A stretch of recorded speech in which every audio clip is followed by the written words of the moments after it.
We can already see the convoy for Deputy President William Ruto has arrived and he is coming in, signaling that the other person who will be moving in is that President Uhuru Kenyatta will be coming in, and that is that convoy. Remember, all the vehicles except for his and President Uhuru Kenyatta will be allowed into the arena on that other side as he goes straight to the podium.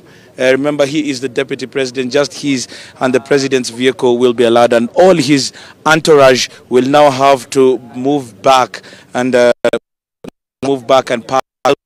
as he is received. Then he will go on and stay at that point where he will welcome the visiting president of Sierra Leone, who is the chief guest before President Uhuru Kenyatta and the first lady, Madam Margaret Kenyatta, arrive. So we are keeping tabs here, and I will be taking you back as we do.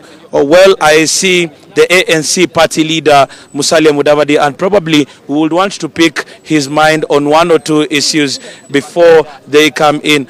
Party leader, how are you? Good morning, how are you? What do you think is the big thing about today?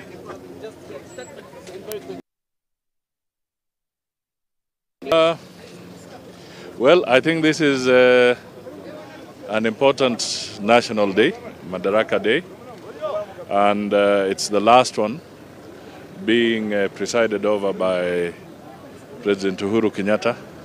So we'll be looking forward to hear what he has to say on this final public holiday or gathering, national day that he's going to address. So that is what we look forward to.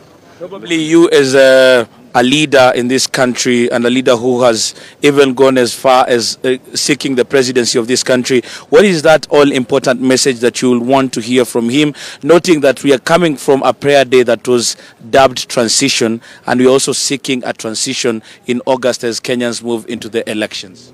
Well, first of all, I cannot preempt his speech, but I suspect he's going to dwell a lot on what he believes is his legacy. That is what is most likely to be the highlight.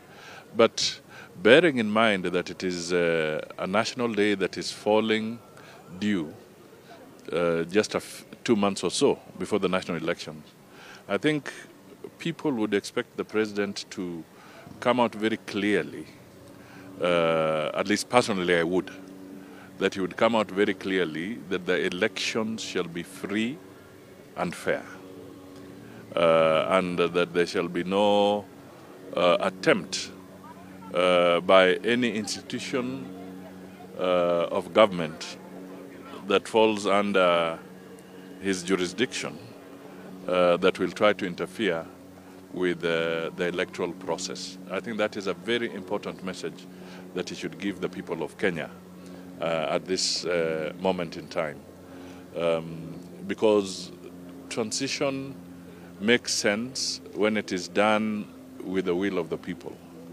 and an election where we are also going to transit from one presidency to another requires a process that is seen to be fair, that is also fair, that is also open and transparent for the people to feel that the transition has been conducted in a proper manner. So do you think it is not fair at this point right now? Well, I've told you that the assurance he should give, okay? But surely you get worried when a civil servant says that he has data of 60% in favor of one side and the other. When you see top civil servants beginning to talk as if they already are determined and they've even forgotten their call of duty, they are no longer neutral. Those are not good signs for a transition process. And I'm not speaking anything strange here. I mean, watching Citizen TV yesterday, and the interview of people like Kibicho and what have you. These are people who are already taking sides. They've taken sides. You can read it. It doesn't need anybody to know that it's so obvious and it's so plain.